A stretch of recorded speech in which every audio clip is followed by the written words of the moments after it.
गेहूं के आटे से आज हम ऐसे नाश्ते की रेसिपी लाए हैं जिसको अगर आपने एक बार बना लिया तो मार्केट से आप समोसा कचौड़ी लाना ही भूल जाएंगी। इसी नाश्ते को बनाएंगे, बहुत ही ज़्यादा टेस्टी लगते हैं, साथ ही बहुत ही ज़्यादा हेल्दी है क्योंकि ये जो नाश्ता है गेहूं के आटे और बहुत सी सारी सब्जियों से मिलकर ये नाश्ता बनता है और बहुत ही जल्दी बनकर तैयार भी हो जाता है और बहुत ही ज़्यादा टेस्टी भी लगता है। तो चलिए नाश्ते को बनाना शुरू करते हैं। तो नाश्ते को बनाने के लिए हमने लिया है यहाँ पे एक बड़े साइज का आलू जिसको हमने कद्दूकस कर अच्छे से धो लिया है। हमने चुकंदर लिया है, गाजर और शिमला मिर्च। चुकंदर और गाजर को यहाँ पे हमने कद्दूकस करके लिया है और शिमला मिर्च को छोटे छोटे टुकड़ों में कट करके लिया है। अब सारे सब्जियों को हम एक मिक्सिंग बाउल में डाल देंगे। सब्जियां यहाँ पे आप कोई सी भी ले सकते हैं, जो आपको पसंद है आप वही सब्जी यहाँ पे ऐड करें। और इन सब्जियों में अगर कोई सब्जी आप डालना नहीं चाहते हैं तो उन्हें ना डालें, सब्जियां अपनी चॉइस के अनुसार डालें। अब इसमें डालेंगे हम एक प्याज छोटे छोटे टुकड़ों में कट करके, 2 हरी मिर्च यहाँ पे हम डाल रहे हैं। अब इसमें हम डालेंगे धनिया की पत्ती। तो अगर धनिया की पत्ती नहीं है तो आप यहाँ पे कसूरी मेथी का इस्तेमाल कर सकते हैं। थोड़ा नमक डालेंगे और सब्जियों में अच्छे से मिक्स कर देंगे ताकि सब्जियों से जो है पानी बहुत ही अच्छे से रिलीज़ हो जाए, इसलिए नमक ज़रूर यहाँ पे डालना है। ये प्रोसेस आपको ज़रूर ही करना है। तो इस तरह से देखिए हमने नमक को मिक्स कर दिया। अब इसे हम ढक के छोड़ देंगे 10 मिनट के लिए। 10 मिनट के लिए छोड़ेंगे तो सब्जियों से सारा पानी जो है बहुत ही अच्छे से रिलीज़ हो जाएगा। तो चलिए अब हम डो लगा लेते हैं। तो डो लगाने के लिए हमने मिक्सिंग बाउल लिया है। अब मिक्सिंग बाउल में हम यहाँ पे 2 कटोरी गेहूं का आटा लेंगे। यहाँ पे आप इसको मैदे से भी बना सकते हैं, लेकिन गेहूं के आटे से बहुत ही हेल्दी होते हैं, इसलिए मैं गेहूं के आटे से बना रही हूँ। 2 चम्मच हमने रिफाइंड ऑयल डाला, आधा चम्मच यहाँ पे कलौंजी, आधा चम्मच जीरा। अब इसमें हम डालेंगे थोड़ी सी हींग। हींग डालने से फ्लेवर जो है बहुत ही अच्छा आता है। अब सारी चीज़ों को हम मिक्स कर देंगे। तो यहाँ पे हमने नमक भी डाला था, लेकिन नमक का जो सीन है वो कैसे कट गया है, तो इसके लिए सॉरी। तो आप नमक ज़रूर ऐड करिएगा। अब सारे चीज़ों को मिक्स करने के बाद इसमें थोड़ा थोड़ा पानी डालकर हम जो है यहाँ पे एक डो लगा लेंगे। जैसे हम पूड़ी का डो लगाते हैं बिल्कुल वैसा ही डो लगाना है। अब इसे भी हम ढक के छोड़ देते हैं रेस्ट के लिए। तो चलिए अब देखिए सब्जियों से सारा पानी रिलीज़ हो गया है। आप देख सकते हैं सब्जियां जो है बहुत ही ज़्यादा यहाँ पे सॉफ्ट हो गए हैं, आप देख सकते हैं। अब इसे करना क्या है, हमें इस तरह से निचोड़ के इसका जो है सारा पानी यहाँ पे निकाल देना है। तो सब्जियों से सारे पानी को इस तरह से निचोड़ कर निकाल दीजिएगा, तभी जो नाश्ता है वो हमारा प्रॉपर सही ढंग से बन पाएगा, क्योंकि इतना अगर पानी रहेगा तो नाश्ता जो है नहीं बनेगा। तो इस तरह से हमने देखिए सारे सब्जियों से पानी को निचोड़ के निकाल लिया है और सब्जियां भी ड्राई हैं और इतना पानी इससे निकला है। तो इस पानी से आप पराठा का डो लगा सकते हैं। अब इसमें थोड़ा हम हल्का ही नमक डालेंगे। तो नमक यहाँ पे आप अपने स्वाद अनुसार डालिएगा और इस सब्जियों के साथ में नमक को अच्छे से मिक्स कर देते हैं। अगर आप इसमें कोई और मसाला ऐड करना चाहते हैं तो आप ऐड कर सकते हैं, मैं यहाँ पे नहीं ऐड कर रही हूँ। बिल्कुल इसी तरह से सिंपल तरीके से बनाएंगे।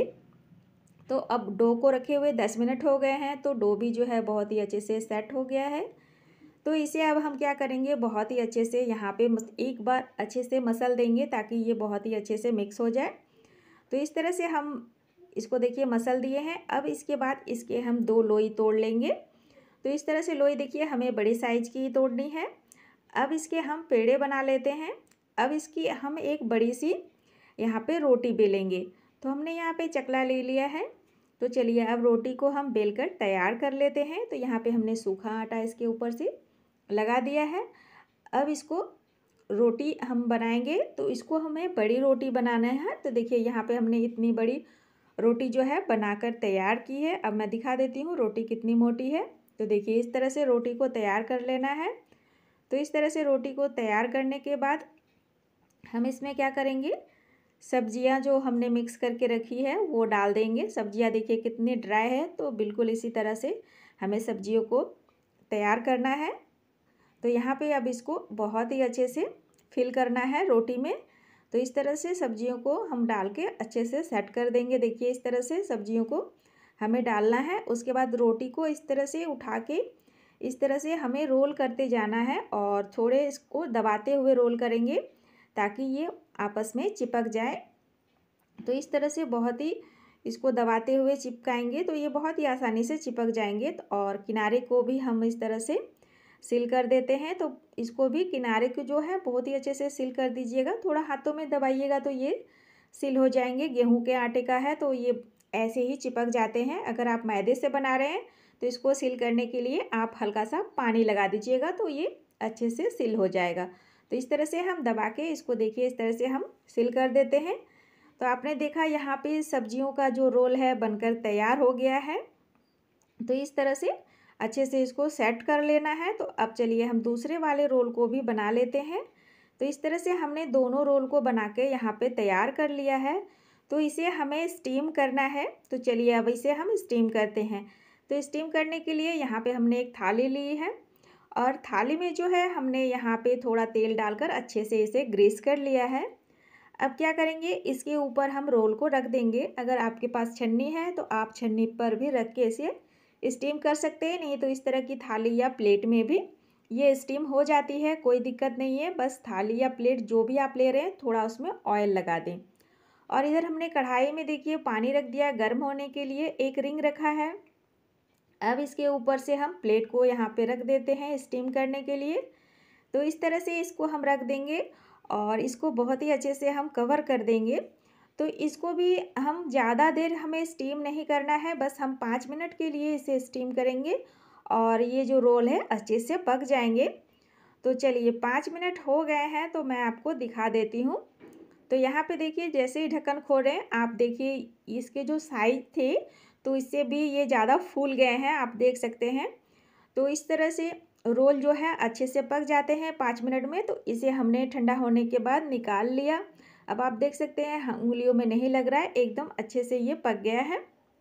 तो चलिए अब इसे हम कट करेंगे, बहुत ही अच्छे से ये ठंडा भी हो गया है।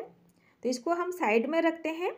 अब एक हमें घोल तैयार करना है। तो हमने यहाँ पे 2 बड़े चम्मच मैदा लिया है, 2 चम्मच यहाँ पे हम सफ़ेद वाले तिल डालेंगे, 1 चम्मच यहाँ पे हम कसूरी मेथी, कुटी हुई लाल मिर्च डालेंगे। अब इसमें हम डालेंगे पानी डालकर इसका हम एक घोल तैयार कर लेंगे। तो इस तरह से हमने घोल तैयार कर लिया। उसके बाद यहाँ पे हमने डाल दिया नमक। तो नमक यहाँ पे स्वाद अनुसार डालिएगा और बहुत ही अच्छे से हमें इसे मिक्स कर लेना है। तो घोल जो है इतना ही गाढ़ा रहेगा। तो चलिए अब रोल को हमें कट करना है। तो यहाँ पे चलिए अब रोल ठंडा हो गया है तो हम इसे कट कर लेते हैं। तो हम नाइफ से इसे कट कर लेंगे। तो यहाँ पे देखिए आपको जितने बड़े साइज में चाहिए आप उसी तरह से यहाँ पे इसको कट कर सकते हैं। तो आपने देखा कि कितने सब्जियों से ये भरा हुआ है, तो बहुत ही ज़्यादा हेल्दी है और हेल्दी के साथ साथ बहुत ही ज़्यादा टेस्टी है। अगर आप इस तरह से बनाएंगे नाश्ता तो बच्चे हो या बड़े सभी को बहुत ही ज़्यादा पसंद आएंगे। तो एक बार इस रेसिपी को ट्राई ज़रूर करिएगा। तो इस तरह से दोनों रोल को हम यहाँ पर कट कर लेते हैं। तो देखिए हमने इसको कट कर लिया है। तो इस तरह से एक रोल से हमने 4 बनाया है। तो अब इसे हम फ्राई करेंगे। तो फ्राई करने से पहले हम क्या करेंगे, जो हमने यहाँ पे घोल बनाया है इसमें इसे अच्छे से कोट कर लेंगे। अगर आप इसे ऐसे ही खाना चाहते हैं तो आप कोई भी सॉस या चटनी के साथ में इसे खा सकते हैं। तो इस तरह से कोट करने के बाद यहाँ पे तेल गरम हो गया है। तो अब इसको हम इसमें डाल देंगे। तो इस तरह से सारे रोल को हमें घोल में कोट कर लेना है। उसके बाद हमें इसे तेल में फ्राई कर लेना है। तो आपको लग रहा होगा कि इसमें बहुत ही ज़्यादा तेल सोखेगा और ये बहुत ही ज़्यादा ऑयली हो जाएगा। ऐसा कुछ भी नहीं है। अगर आप कोई भी चीज़ बना रहे हैं खाने की, अगर उसको स्टीम करके आप बनाएंगे तो उसमें बहुत ही कम तेल सोखता है और बहुत ही जल्दी ये पक के तैयार हो जाता है। तो इसके ऊपर से थोड़ा थोड़ा हमने यहाँ पे ऑयल डाल दिया ऊपर से ताकि ये अच्छे से पक जाए। तो इसे अब हम धीरे धीरे पलट देंगे। तो इस तरह से इसे पलट देंगे और इसे अच्छे से हम यहाँ पे फ्राई कर लेंगे, गोल्डन ब्राउन होने तक फ्राई करेंगे। और यहाँ पे गैस का फ्लेम जो है मीडियम होना चाहिए, ज़्यादा हाई फ्लेम में इसे फ्राई ना करें, ना तो ये बहुत ही जल्दी जल जाएंगे। तो यहाँ पे गैस का फ्लेम मीडियम रहना चाहिए और इसे अलटते पलटते हुए देखिए यहाँ पे फ्राई कर लेना है। ये बहुत ही जल्दी फ्राई हो जाते हैं क्योंकि ये पके हुए हैं। तो इसे इस तरह से अलटते पलटते हुए फ्राई कर लीजिएगा। मैं आपको दिखा देती हूँ पास से। इसका कलर आप देख सकते हैं कितना अच्छा आया है। बहुत ही ज़्यादा टेस्टी और बहुत ही ज़्यादा हेल्दी है। एक बार इस रेसिपी को ट्राई ज़रूर करिएगा, बहुत ही ज़्यादा टेस्टी लगते हैं। तो ये फ्राई हो गए हैं, तो अब इसे हम निकाल लेते हैं प्लेट में। तो इतना ही हमें इसे फ्राई करना है। तो यहाँ देखिए हमने इसे प्लेट में इसे निकाल लिया है और इसका लुक भी बहुत ही अच्छा आया है। तो इस तरह से जो बाकी के रोल हैं उनको भी हम फ्राई कर लेते हैं। तो यहाँ पे देखिए हमने सभी रोल को फ्राई कर लिया है। तो चलिए अब इसे हम सर्व करते हैं। तो यहाँ पे हम इसे सर्व कर रहे हैं सॉस के साथ में। आप इसके साथ में कोई भी चटनी हो या सॉस के साथ में इसे सर्व कर सकते हैं। तो देखिए हमारा डिलीशियस सा टेम्पटिंग सा नाश्ता बनके तैयार हो गया है। तो आई होप आज की वीडियो अगर आपको अच्छी लगी है तो प्लीज़ लाइक कर दीजिएगा और चैनल पे नए हैं तो चैनल को सब्सक्राइब कर दीजिएगा। Thank you.